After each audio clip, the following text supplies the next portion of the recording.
is everyone this morning? Let's see.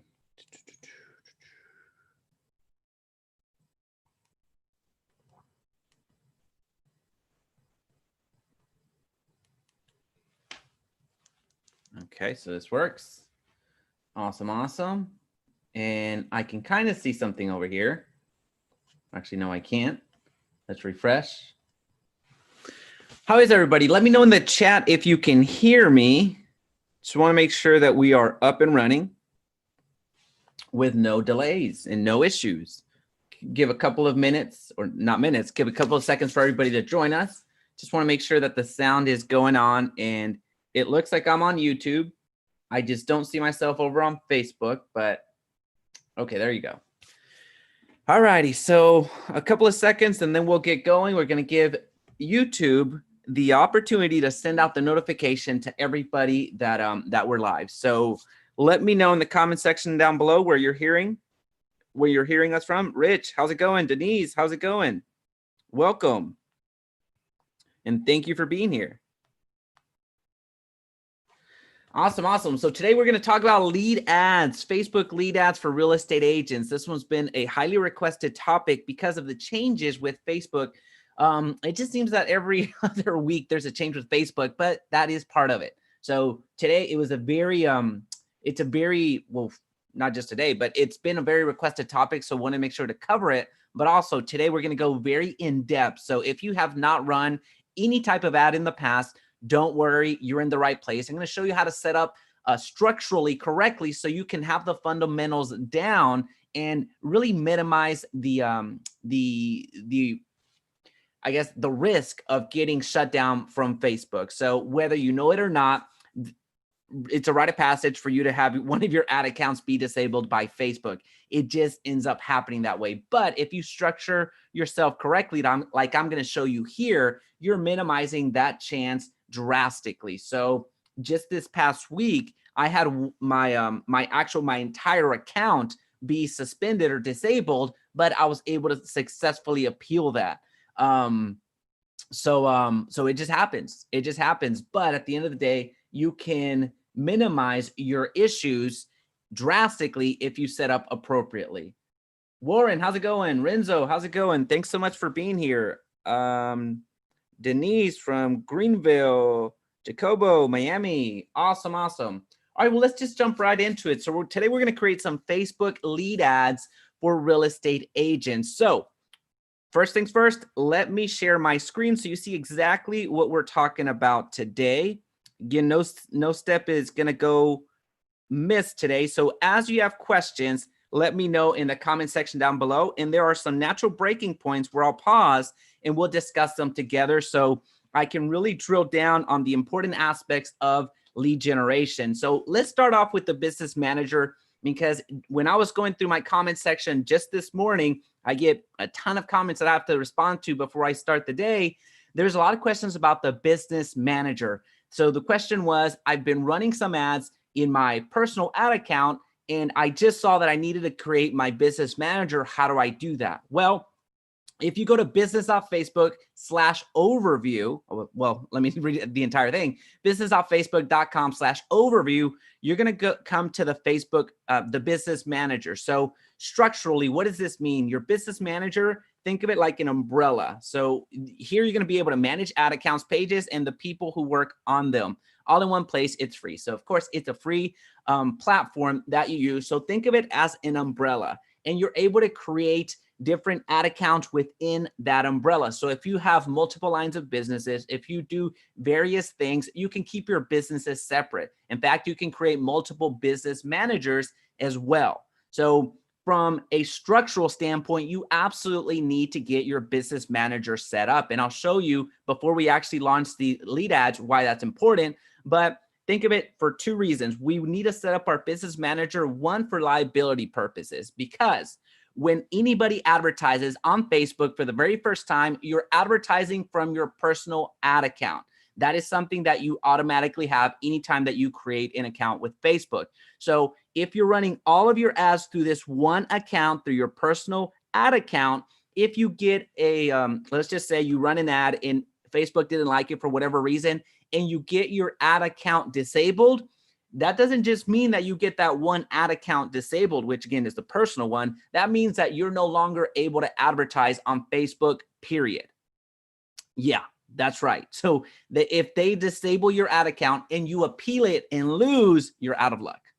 So thankfully, again, last week I was able to appeal it. And this is, I mean, I can't count the number of times that I've had to appeal my personal one. So when you appeal it, you need to come heavy with some facts and also really, anyway, so I have I have a video that teaches you how to get those appeals overturned or those disabled overturned. But basically what I'm getting at before I go down another rabbit hole, your personal ad account is at risk. So that's why we need to create our business manager. And then we need to create some ad accounts within that business manager. So you're going to come over here to the business.facebook.com/overview and create this. So again, that's for liability purposes, because if one of your ad accounts within your business manager gets disabled, no big deal. You just create another ad account and you're still off and running.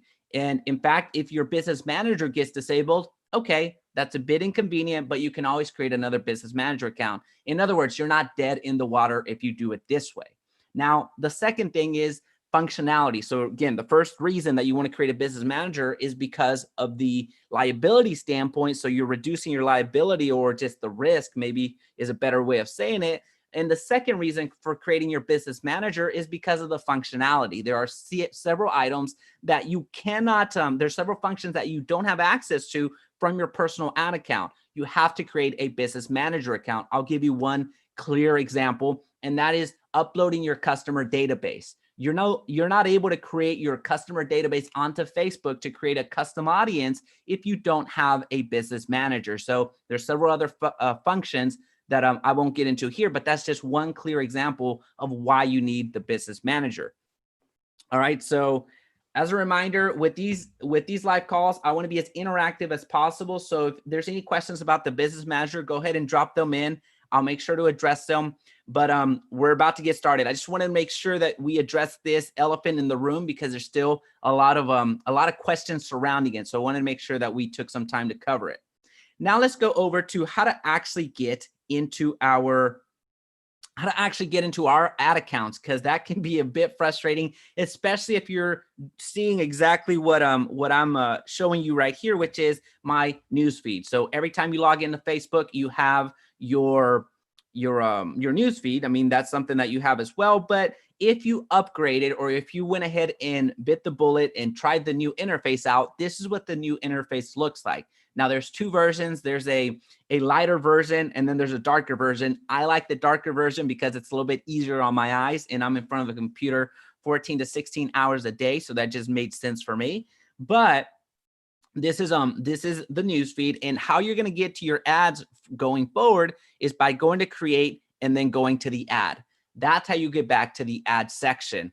All right. And then another way that you can get to the ad section is by going to, well, you can go to business.facebook.com and forget the overview part, and you're already back at the ads account. So you're going to, I mean, I can show you right now. You can just let go of that, or you can just go over here and go to the ads manager from there, and you're off and running. So there's various ways that you can get back to it. So as a recap, go over here to that plus button, go to the ad, and then also just type in business.facebook.com, and you're off and running. So this is how we get to the place where we need to get to, which is our, sorry, there's a comment in the, there's a comment that just made me laugh. Jaime, you're killing it. How are you so handsome? Now, before you think, wow, I have a lot of raving fans. Now I just have a knucklehead friend that likes to troll me. So there you go. I hope you receive your acknowledgement there, Dan. All right, Dano. See what happens after this live stream. All right, so here we go. Let's create our lead account. Let's create our lead campaign. We're going to go to create. And we have 11 objectives. Now, this live stream, we can't get into all of the 11 objectives because we would run out of time and you would be here until noon. So that's not going to be the best use of our time. But just understand that the lead generation ad, this is the quickest way for you to launch an ad, or I should say probably the simplest way to launch an ad. traffic is the most used. This is the most used type of a campaign to launch. But with traffic, you do have to, actually, you know what? I'm going to correct myself, lifetime in real time, because traffic just introduced the call only ads, which in fact, we covered call only ads 2 weeks ago, where I showed you how to do, how to run campaigns that were only call only ads, which means that you only used your phone number to advertise. So I hadn't even processed that until I said that. Traffic is now the simplest way to launch an ad account, because all you need is a phone number. So, wow, I hadn't even processed that. So here we go, live, real time. I did some critical thinking there. So I stand corrected. Lead generation is now the second simplest way to launch an ad campaign, because you keep everybody on Facebook, so you don't have to create a website. You didn't have to create a landing page, which is what you had to do over here in the traffic ad. But now that that's gone, you don't have to do it that way. But anyway, so lead generation, you keep everybody on Facebook. So whenever somebody clicks on your ad, their name, their email, their phone number, and whatever information they gave to Facebook automatically populates onto their form before they press confirm and send it over to you in the form of a lead. So let's go ahead and get going. So lead generation ad, we're going to go to continue. And then we're not going to worry about the naming convention, but I'll just name the first one just so you see how it actually looks. At least for my campaigns over here, you kind of got a glimpse of it. But I like to call out the type of campaign that I'm running, because sometimes whenever I'm running reading reports, I just don't have to, I don't have time to drill down and find out what campaign it was. It just isn't the best use of my time. And with the hundreds of campaigns that I have going on at this time, I don't want to spend hundreds of hours trying to figure out how all my campaigns are doing. This is the simplest way that I have found to label my campaigns, so I can just go through and see which ones are performing, turn off the ones that are not, and optimize or scale the ones that are. So I'm just going to call out the campaign. I do a space, I do a dash, I do another space, and then I get to the ad set. Now, if I'm only going to run one ad set, then this would be correct. So from the campaign level, I would just name the ad set right there, and then I would just name the type of ad. So for this example, since we are going to only run one ad set, so one target, I'm going to go with Zillow, which is my interest for me, and then also just listed. So this is how I would structure it. Again, this is assuming that I'm only running an ad to this ad set, which is which you'll see what that looks like here in a little bit. Now, the special ad categories, if you're running credit, employment, housing, and now social/political issues, you do need to select that you're running an ad within that special ad category. There's no way around it. In fact, if you try to launch an ad and not select that, then good luck getting your ad approved. It's just not going to happen. So you might as well call it out early. And if you even think that it's close to a housing ad, or it's close to a credit ad, or it's close to whatever category, then go ahead and highlight it, because it's going to save you some time in the review, because at the end of the day, it's going to get rejected. So I'm going to turn this on in the special ad category, and we're going to go to housing. And I'll spend a couple of seconds here just so you read some definitions on what constitutes credit, what constitutes employment, housing, and then the social issues, elections, or politics. This is about 2 months old.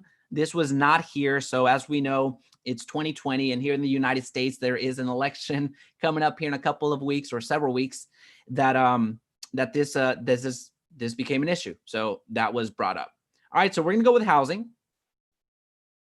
And then we're gonna go down. There's nothing that you can do here, so you're just gonna continue going. A/B split testing. You can do A/B split testing. And for those of you that have followed this channel in the past, you know that I'm not a big fan of their A/B split testing, because I personally find it a bit confusing. I would much rather do the testing in a more manual way. So I'll try to remember at the very end to show you how I actually do this A/B split testing. So we're not going to get into this right now, but it's just a way to have to run multiple campaigns at once and see which one's actually working better for your business. So it's just more than anything, just think of it this way. It's a way to launch multiple campaigns at the same time without having to duplicate and adjust. All right. So again, remind me, and I'll let you know how to actually do that here in a little bit. All right, so what we're going to do is we're not going to do the campaign budget optimization because this is something that at some point we will be forced to only optimize from the campaign budget optimization, meaning from the campaign level. So here on the left-hand side, you can see that the top is the campaign level. This is the ad set level. So the ad set, for those of you that are running an ad for the first time, this basically means who you're targeting to, who your audience is. And then the ad is what they're seeing. So as a recap, the campaign is just an objective. So a goal, something that will help you understand what you're going to need to create your campaign and what objective you're trying to achieve. The ad set is you're targeting who you're trying to get to see your ad. And then the ad is what you're showing them. So that's what the differences are. And if you want a different way of navigating this, it's over here as well. So you have a campaign, the ad set, and then the ad. But now that you understand that, when I say the campaign budget optimization, you're setting your campaign budget here. So this is just say you wanted to spend $100 on the campaign in total, and you wanted to split test, let's say, let's just say 2 ad sets. You're just unsure which ad set's going to perform better. You would create the 2 ad sets here, but you're not able to individually allocate 50 for one and 50 for the other if you optimize from the campaign level. At the campaign level, the decisions are made. So Facebook is going to start skewing on what it thinks is going to what's going to produce a better result. So one of the ad sets may get 70% of the ad spend, and then the other one may get 30% of the ad spend instead of you allocating it manually. I personally don't like that because I don't think that it's an apples to apples comparison, but you can certainly do a campaign budget optimization if you would like to have Facebook decide where it's going to allocate the budget to the different ad sets, especially if you have multiple. So that's what that means. And Facebook has been saying that they're going to move to only this type of budget for the past 2-3 years now, and they haven't done it. Their hard deadline was February of 2020, but here we are in September of 2020, and that just hasn't happened. So anyway, I'm going to show you what it looks like from the ad set level, just so you see it. And that's actually my preferred way of running the ad. So just to continue the ad set name, again, we're not going to get too much into it, so I'll just actually drop it here. But I would put the lead here, I would put Zillow here, and then I would put just listed here in the ad set name, because the reason I do it this way is because regardless if I'm at the ad level or at the ad set level, looking at my reports, I see the type of campaign, I see who I'm targeting, and I see the type of ad that I'm launching all in one place. So it doesn't matter to me. All right. So make sure that if you have any questions, let me know, because once we get through the ad set, we're going to have a natural breaking spot. So I'll make sure that I address any questions that come up. So if you have any questions about the business manager, how to get to here, if you have any questions about the lead generation form or anything, make sure that you go ahead and ask the questions, because we're going to get to a natural breaking spot here in a couple of minutes. All right, so when it comes to the page, you can select whatever page that you're going to launch your ad from. You don't have to select just one. So you need to make sure that your Facebook page is connected to your business manager, which we already discussed over here. So just make sure that that's connected in order for you to actually see your Facebook page here and advertise from it. If this is the first time that you're launching a lead generation campaign, then you will be asked to accept Facebook's lead terms and conditions, which is basically about 5 paragraphs saying that you're going to be responsible with the data that you receive. Dynamic creative, we're not going to worry about that, but just so you read the definition, provide creative elements such as images, headlines, and will automatically generate combinations optimized for your audience. So it's another way of split testing, is basically what that says. All right, so you see the budget is right here now. Remember, if we would have selected the campaign budget optimization, we would have already made this decision. But now we have the control. Now we have the ability to say, well, I want to see if this Zillow interest is going to work. So I would like to allocate $20 to it for those efforts. And then I would also like to split test it versus Trulia, and then X, Y, and Z. So you're able to control your budget a little bit better. All right, so we're going to leave it at that for now. You can set an end date. You can set a start date. Now, one thing that if you wanted to, I'll give you one example. If you wanted to launch your ads at a certain day, at a certain time, and then end them at a certain day, at a certain time, and replicate it the following day. So as an example, if you only wanted to launch your ads from 9 to 5, Monday through Friday, you would have to go through the lifetime budget option. Here, you don't have that option. On a daily budget, you just don't have that option. It's going to spend the money and it's done. Now, if you wanted to have more control on the scheduling, let's just say you are advertising only during the time that you're going to be up, or I guess you're going to be working, or you want to be working, then all you have to do is go to the lifetime budget and then adjust where you want the when you want the ads to turn on and turn off. So that's how you would do that. All right, when it comes to the audience, now we're getting into who is going to see your ads. And towards the bottom, you're going to see where they're going to show up. So here you can use you can use custom audiences. Here you can use the special ad audience, which is for those of you that have run ads in the past. If you remember lookalike audiences, this is a special ad version of it. So the special ad audience is looking at a custom audience and going out there into Facebook world and finding some additional folks. So I'll make sure that after this live stream is over, I'll link a video that I just made about the differences between those types of campaigns. But for now, what we're going to do is we're going to start off with the cold audience, and we're going to say that people living in this location. So anytime that you go and edit, make sure that you adjust that to only people living in this location. So you target the people that you actually want to target, not just people that are interested in the location. So we're going to stay close. So we're going to stay in Dallas. And one of the changes that you're going to see, given the fact that you're in the special ad category, is that 15 miles is the smallest radius that you can get to. If you were not in the special ad audience, or I'm sorry, in the special ad category, then you could get down to a mile radius and even smaller. But since you are in the special ad category, which credit, employment, housing, and social/political issues is, then you have to go with 15-mile radius. So that's why you're casting a larger net. And it's very important that you have the strategies that I teach not only here, but also in my courses. So if you have any interest in the free essentials course, the Facebook essentials course, it will be linked down below, and also the Facebook ads mastery, which will teach you how to navigate through an appropriate campaign here. But this is, again, the radius. 15 mile is the smallest radius that you can have.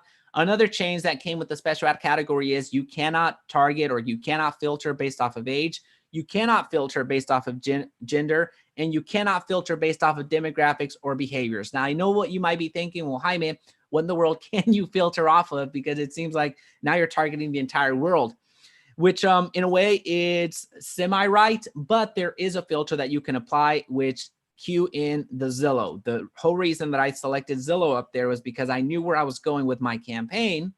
So I'm going to type in Zillow right here, and you're going to see that it's going to lag. That's what you're going to see. There you go. You're going to see on the right-hand side that it's an interest. So an interest is a little bit different than demographics. So demographics is who they are. So you're a parent. You're, let's just say you're divorced. Let's just say you have kids. Well, that's a parent.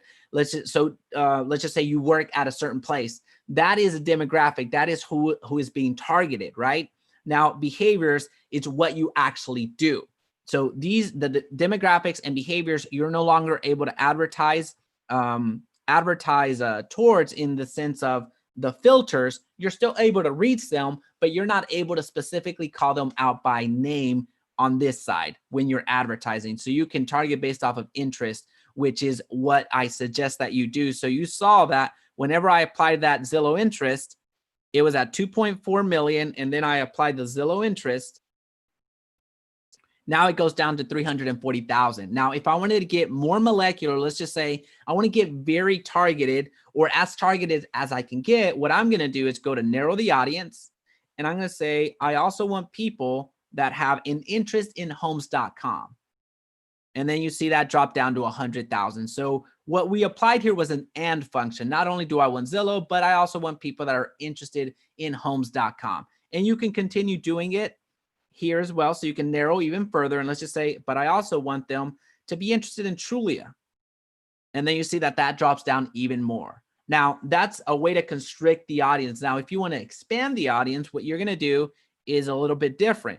You're going to go over here and make sure that you don't hit narrow. But what you're going to say is, I also want people that are interested in Trulia. So that are either interested in Zillow or interested in Trulia. So it's an or function. And then also people that are interested or maybe interested in homes.com. So you saw that go from 340 to 380. So it's not that drastic. You see that Zillow is a bigger player in the space. Of course, we all know Zillow.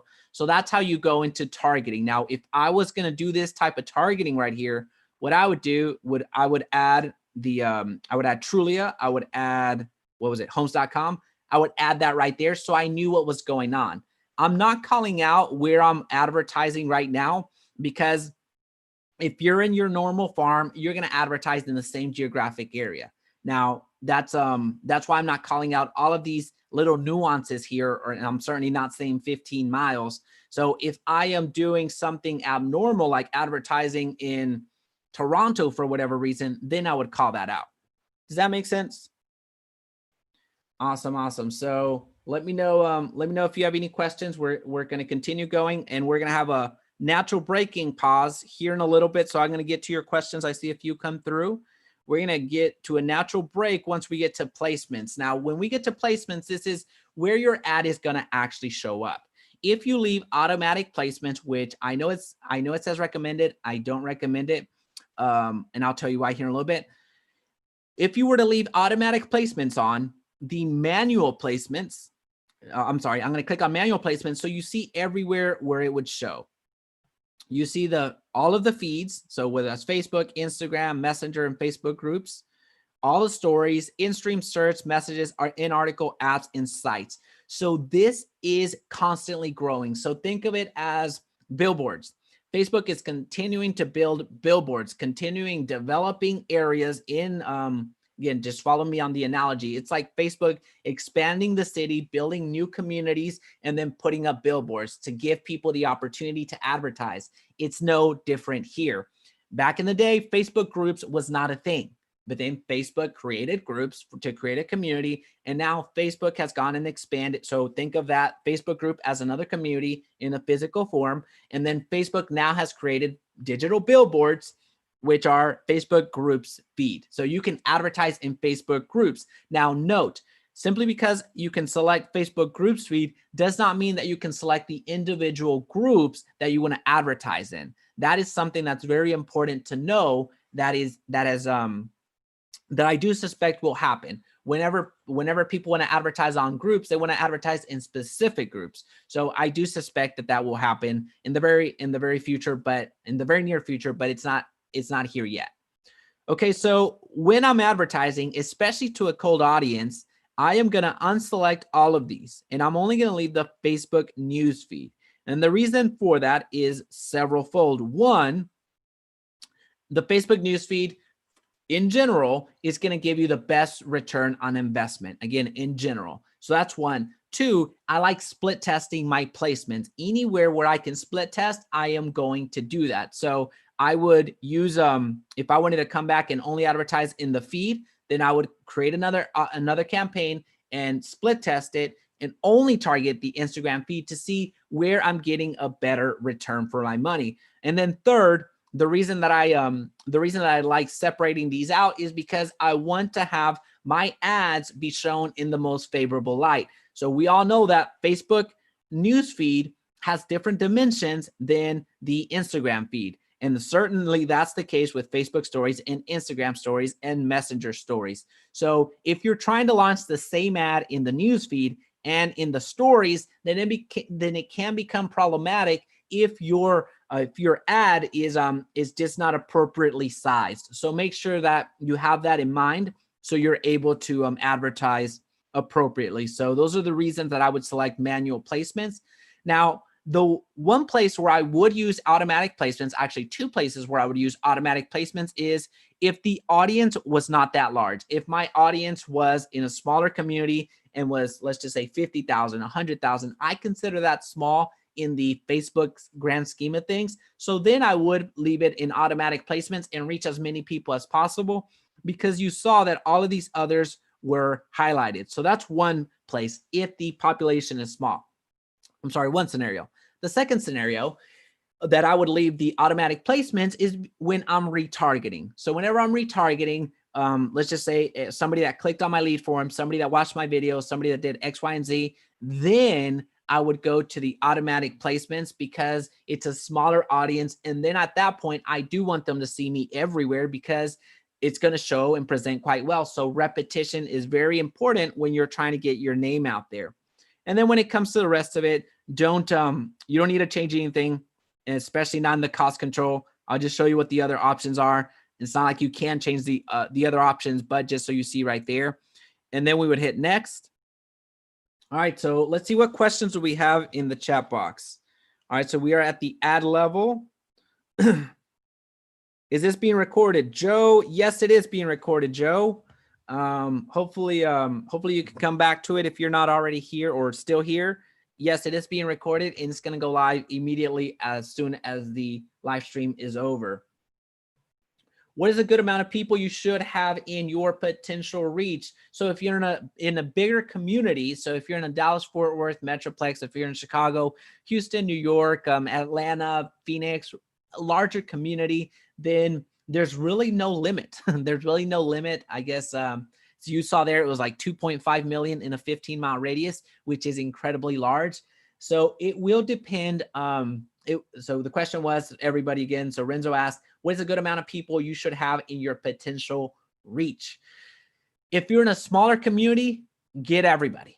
Get absolutely everybody there. There, I would be a little bit less concerned with the interest because I don't have that many people to advertise to. So I grew up in a rural area. So I grew up in a town that had 1,400 people. I'm sorry, 1,200 people, which of course that would, I would need to really expand my radius to get a meaningful audience there. So there, I would just absolutely get larger with my radius and then advertise and not necessarily worry about interest, because at that point, the audience would become too narrow. And for those of you that are in 50,000 population cities, in 100,000 population cities, you're going to be okay advertising to all of them, because those are, in the grand scheme of things, smaller communities that you can make a big dent with your brand.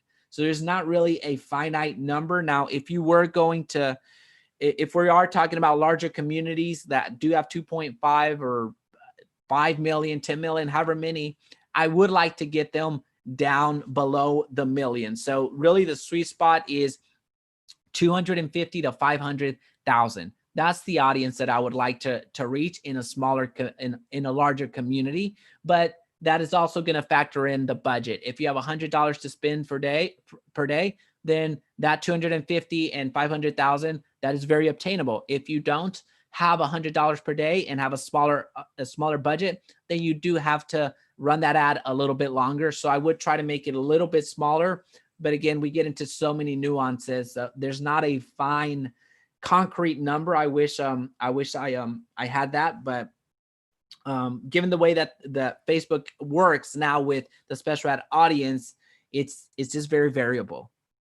And just to finish that point, because in the past, the common consensus was spend $1 for 10,000 people. That was in the past. But ever since the special ad audience was introduced, that norm, if you will, was done away with.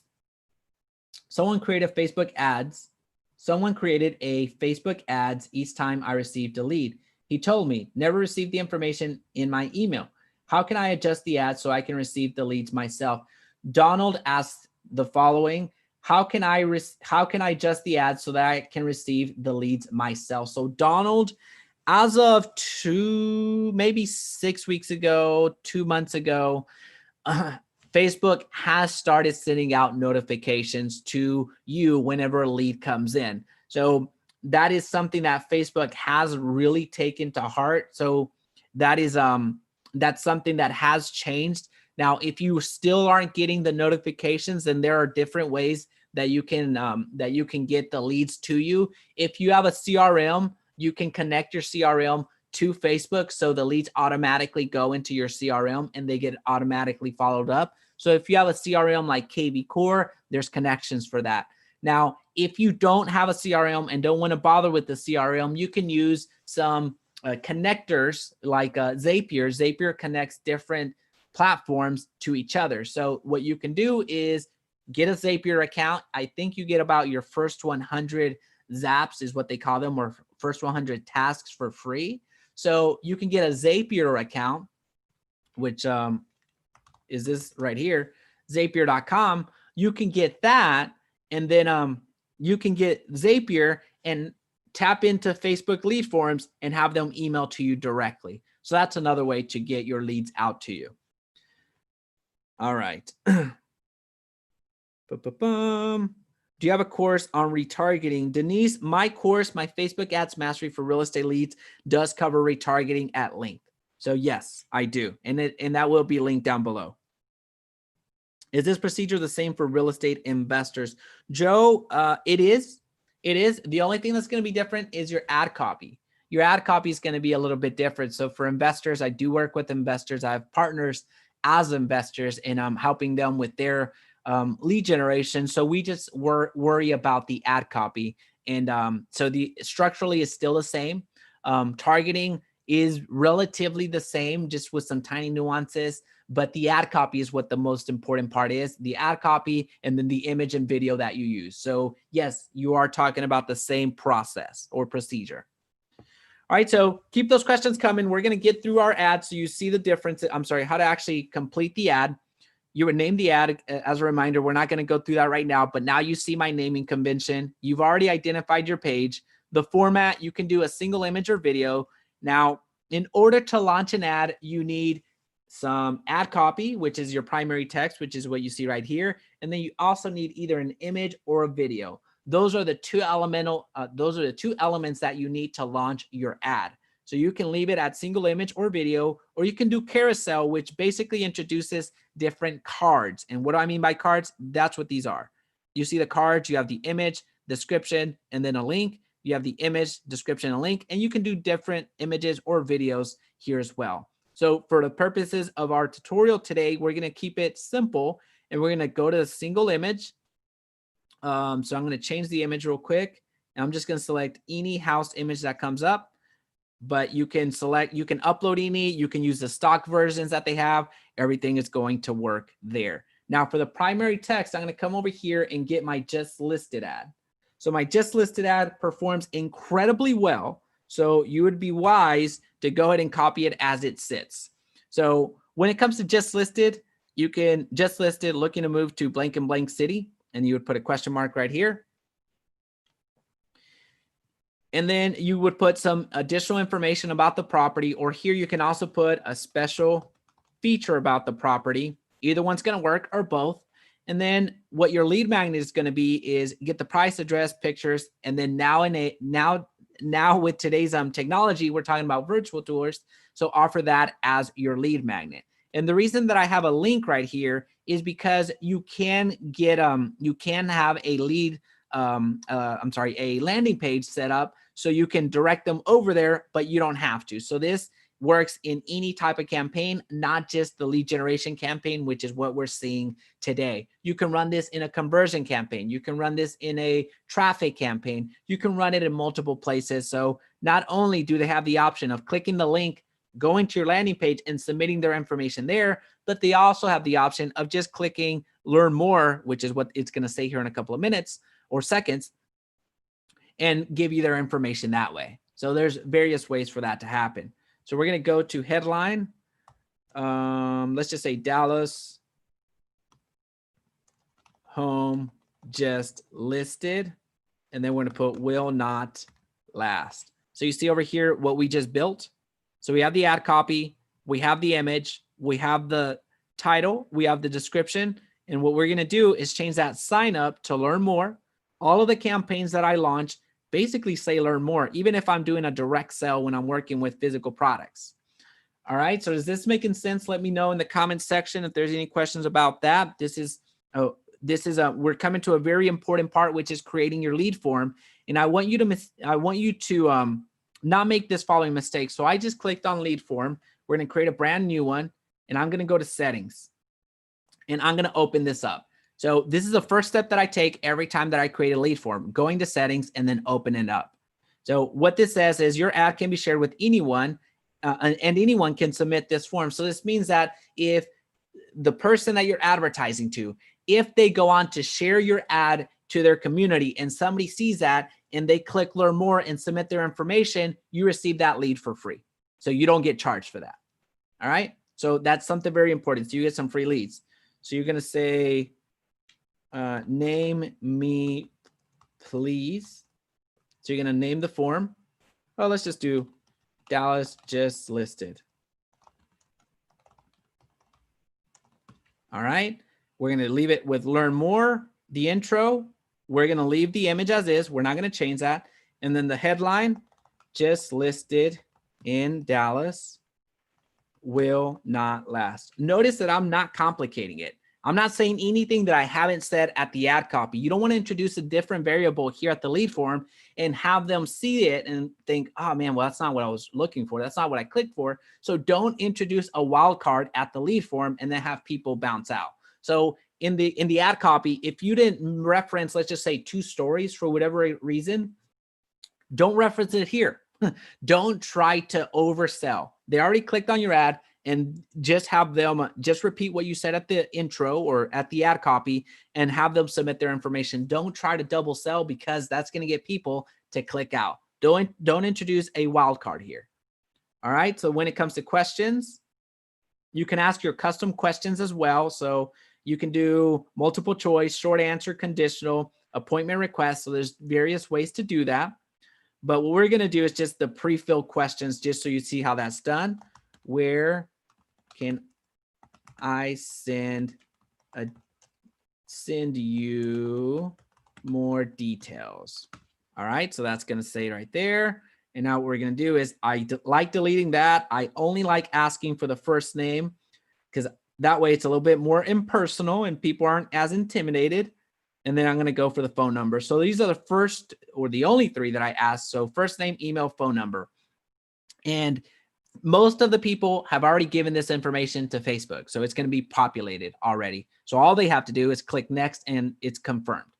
All right. So privacy, make sure that you create a appropriate privacy policy, because remember when we did our disclosure, that was a big part of it. You needed to share your privacy. You needed to share with Facebook and attest to Facebook that you take privacy seriously and that you're not going to do anything silly with their contact information. So what you would put here would be, well, let me find mine real quick.